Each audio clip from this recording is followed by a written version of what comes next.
Hello! So I am filming in the same spot in the same day, literally just filming back to back. My first video that I filmed and probably posted are my least favorite book to movie adaptations, and this one's my favorite. And now there are some on here that you're going to disagree with, and that's okay. I personally like these ones. If you disagree, just respectfully do it down below. So there are some TV shows in here, but a majority of them are films, so let's get right into it. Harry Potter and Deathly Hallows Part 2. And I'm also looking at my computer because my blog is right here. As much as I do not want any J.K. Rowling related themed videos or Harry Potter related themed videos on here because of everything that J.K. Rowling has been saying recently, Deathly Hallows Part 2 is my absolute favorite because it was just such a good finale to an amazing franchise. I mean, it was just the ending of an era for us. I mean, we have Fantastic Beasts, but I don't really like those films. It was the end of people's childhood. You know, we grew up with Harry and Hermione and Ron and McGonagall and Snape and Dumbledore and Draco. But now it's over. Deathly Hallows Part 2 is outstanding. Deathly Hallows is my favorite book of the series, and Part 2 was just amazing. The shipping of Hermione and Draco and Snape and Harry's mom is just disgusting to me. I'm sorry.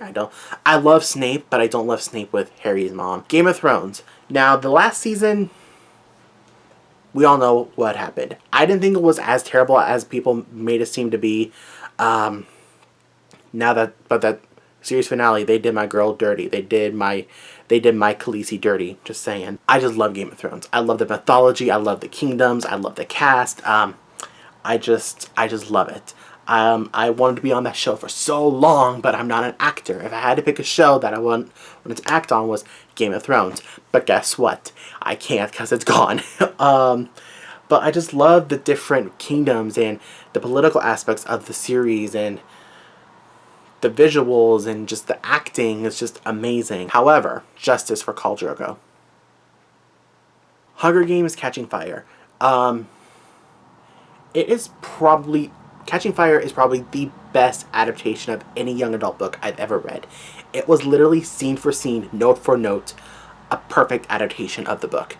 And I was not expecting that at all. The accuracy from the book to the film just worked so well. It was so good. It was action-packed, it was funny, it was sad, it was thrilling and just amazing. The first Hunger Games was good, but this one is probably the best in the franchise in my opinion. It was just so good. And also Part 2. Mockingjay Part 2 is also on this list because it was a great finale to a series. It was just so good. I think the political aspect of the series translated well into film. And it was very well done. And I think Francis Lawrence, who was the director of Catching Fire, Mockingjay Part 1, and Mockingjay Part 2, really captured it in a way that it felt realistic, but still gave us the action that was in the books, and it was just amazing. Jennifer Lawrence as Katniss. Excellent. Big Little Lies. If you guys have not read Big Little Lies or seen Big Little Lies, y'all are slacking. Because where else am I going to get a show that has Reese Witherspoon, Nicole Kidman, Shailene Woodley, Zoe Kravitz, Laura Dern, and Meryl Streep? Where else am I going to get that? Nowhere. It was on every Sunday night, and I had to watch it every Sunday night. Because if I didn't, I would get mad at myself because I would get spoiled the next day. It was just so good. The acting, the cinematography, the stories with Jane and Ziggy and Madeline and Ed, and the abusive relationship between Perry and Celeste, and then we have Renata and what is his name? Gordon. And then we have Bonnie, coming into Madeline's life, and just the first season is spectacular. The second season is even better because you have Meryl Streep. And Meryl Streep comes in, she's Celeste's former mother-in-law. And this season felt like a season where Bonnie actually shined, because her character was sort of pushed aside in the first season. This season she has more screen time, which I think is pretty cool. considering the fallout of season 1 took a toll on her. Amazing. If we don't get a third season, I'm going to be mad. Little Fires Everywhere. It was so addicting. It made me angry. It made me sad. It made me anxious. It was just, and made me uncomfortable. But I loved every second of it. I think Reese Witherspoon and Kerry Washington really cared for this book and wanted to translate it into a way that still honored it and respected it without, and the changes that were made didn't take away the depth and the messages that the book had. And to me, that's how you do an adaptation. So I think that the story within the Little Fires Everywhere show and book was just so compelling and just amazing. I can't talk about it enough. Bridge of Terabithia. Catherine Patterson's novel was an inspiration for me to get into middle grade fantasy. Had I not read Bridge of Terabithia, I would not have read Harry Potter or Percy Jackson. And I absolutely love this film. I think just that the story of being your own hero and being brave is inspiring, and I think it really translated well into the film. And the friendship between Leslie and Jess, just amazing. I loved it. I think it was amazing. And this was back when Disney live action films were just inspired kids to be their own hero and just to have fun and live life, and just, I love it. The Hate U Give. Now, the book is powerful. If you've not read the book by Angie Thomas, it's powerful. I think the message in the book had to be heard, and it did so well. I think that Amandla Stenberg, which this is so funny because I did not like Amandla Stenberg's The Darkest Minds. I think that she, in The Hate U Give, she really shined. I think she did really great. And it's also appropriate too, because it is probably one of the most important novels that you have to read.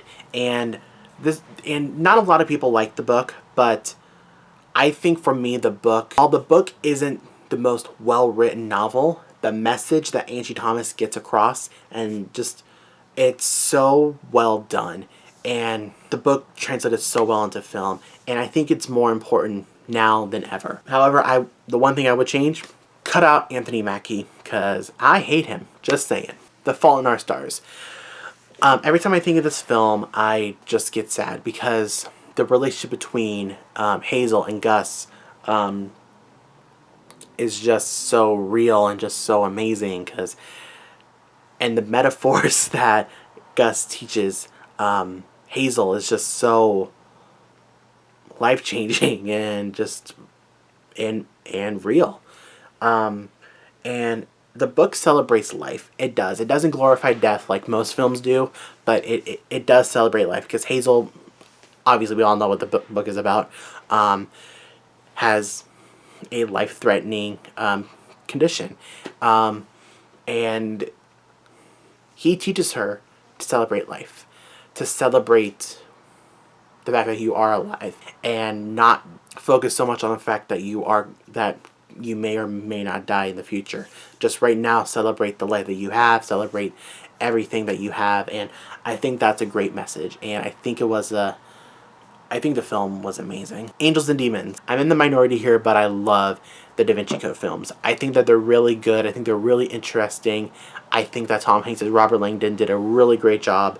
I was too young to watch the Da Vinci Code when it first came out. But now, as an adult, I thoroughly enjoy these films. Inferno's my least favorite, but it's still a good film to me. Angels and Demons is my absolute favorite. I think Tom Hanks did an amazing job. I think learning about history and just everything about it is just so good. And I have not read the books. I have Angels and Demons, Inferno, and The Lost Symbol. I don't have the Da Vinci Code, and I don't know why, but I'm going to get it soon. So I'm excited to read those books, but I love Angels and Demons, the film. Mary Poppins, both films. Mary Poppins was my childhood. I loved Mary Poppins. I love the songs. I love the fact that she has fun with the kids. Julie Andrews is a fabulous actress. I think that whenever I see Mary Poppins, Julie Andrews' Mary Poppins coming down Becoming the Nanny, I just get all types of nostalgic. Now, Mary Poppins Returns, Emily Blunt, you are absolutely amazing. I think that Emily Blunt did a spectacular job as Mary Poppins, and Lin-Manuel Miranda was a great actor to act opposite against her. And I think the songs are absolutely amazing. I think that the dance sequences are great. I would rather watch these kind of dances than twerking, because twerking is overrated. Chronicles of Narnia, Lion, the Witch, and the Wardrobe. And I love, love, love, love Chronicles of Narnia. Holds a special place in my heart. Not only did this inspire me to write my own fantasy book when I was younger, it just showed me that imagination is everywhere. And I love Narnia. I love Aslan. I love the siblings. I loved the way that the Ice Queen looked. I just loved it all. And when I saw it for the first time in theaters, and I saw Aslan, and I heard his voice, amazing. I love these films so much, and I cannot wait for a new version of Narnia. And with today's CGI, well, it didn't really change much from 2005. I think Aslan and the world of Narnia would just look amazing. I vote for Henry Cavill to voice Aslan. Throwing it out there. Divergent. I think out of the Divergent films, Divergent is the best one. Back when every YA book was being adapted into a film, Divergent was a popular series. So that was popular. Legend was popular. Vampire Academy was popular. The Mortal Instruments was still popular. The Grisha trilogy, just a lot of these YA series were popular, and Divergent just happened to be picked to be turned into a film. And Shailene Woodley was cast as Triss, Theo James was cast as Flora, Zoe Kravitz was cast as Christina, Ansel Elgort was cast as Caleb, Kate Winslet as Janine. And then we saw the trailers. I enjoyed the trailers. Not everybody did, but I did. And then we saw the film, and I absolutely loved the film. It felt like I was watching the book. It felt like I was watching the book from scene to scene, translated onto the screen. And it was just so amazing. The cinematography was great. The script was great. The acting was phenomenal. The look of the factions was great. I love this film. I loved the trailers. I loved everything about the first film. I loved it. And I'm in the minority, but I don't care. City of Bones. I really enjoyed City of Bones. I mean, there were some things that I would have changed, but overall, what was given to me, I loved. The Shadowhunter books hold a special place in my heart. And seeing City of Bones translated into a film, I was just so excited. And every time I see Lily Collins talk about the Shadowhunter books and City of Bones film, I think that you could tell she truly cares about Clary and City of Bones. And the fact that they didn't get City of Ashes breaks my heart, because now we had to suffer Shadowhunters, but I kind of made peace with that. The fight sequences in City of Bones was amazing. It was just so good. The acting was amazing. I think that Lily Collins as Clary and Jamie Cohen-Power as Jace, they were spectacular. Jemima West as Isabel was spectacular. Kevin Zegers as Alec was great. Robert Sheehan as Simon was awesome. And then the only person that disappointed was Jonathan Rhys-Meyers as Valentine, but he did what he could. Aidan Turner as Luke was great.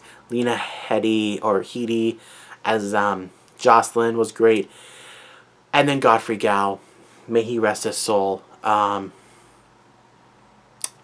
Magnus. He didn't get a lot of screen time, but was just everything. I love this film. If ever we get City of Ashes, I'm going to be the first one in line. I thoroughly enjoyed City of Bones. I think it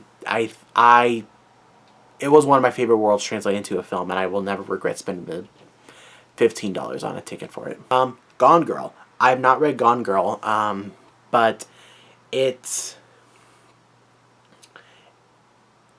it had, first of all, the cast got me because it was Ben Affleck, Rosamund Pike, Neil Patrick Harris, Tyler Perry, and a bunch of other people. And I was excited for it because it was something that I didn't watch it until it came on TV. Because at the time when it came out, I wasn't old enough, and I couldn't see a rated R film without, didn't want to make my mom or my dad or my grandma to see, or my cousins to see a film that they're not interested in. So I waited until cable. If I'm at home watching a film, I had to be doing something. I had to be reading I had to be looking at my phone, on my computer or something or whatever. But with Gone Girl, eyes to the TV. I couldn't look away. I loved it. It was just so good. Ben Affleck's acting, spectacular. I've always thought he was a great actor, but he was amazing. Rosamund Pike deserved all the recognition for it. Neil Patrick Harris did a really great job in it as well. The story was compelling, engaging, scary, but it was a trip. It was an aggravating trip, but it was worth it. And Gillian Flynn's other works, Dark Places was a film with Charlize Theron, and Sharp Objects was on HBO with Amy Adams, which I watched the first one, and I haven't continued, not because I didn't like it, I just haven't continued with it. Now the last one on this list is Haunting of Hill House, which I was not expecting to like, because I don't do horror films or horror shows, but this one blew me away. It was complex. It was layered, it was and compelling. It was just compelling. And the sibling story, the story between the siblings, how each of them have their own episode, like how Shirley got her episode, and Theo and Luke and Nellie and or Nell and what was the other one? Steven. Solo episodes with their backstories, and then how it all comes together at the end was just so well written and well thought out. And each of the siblings have their own special gift. Explaining the powers are kind of difficult because they're so out there. Steven, I don't know if he has a power or not. Shirley, the older sister, hear certain things. She can hear the house. All the powers are explained because their mom is she's not a psychic, I don't think, but but she can definitely hear things and see things. So Shirley can hear things in the house. Theo, the second sister, she touches people or touches, certain, objects. She can get a reading off of it. And she always wears gloves because she doesn't want to read someone that she doesn't want to read, or read something that she doesn't want to read. And then the twins, Nell and Luke, they can feel each other. They can feel, what the other twin is feeling. So when Nell dies, Luke feels cold. And I think that the powers that they have, the fact that they get it from their mom, is so cool and so well written, and the cast is spectacular, and the second season Bly Manor is so good. If you haven't watched Bly Manor, it's so good. Alright, so those are my favorite adaptations. If you disagree with me, feel free down below.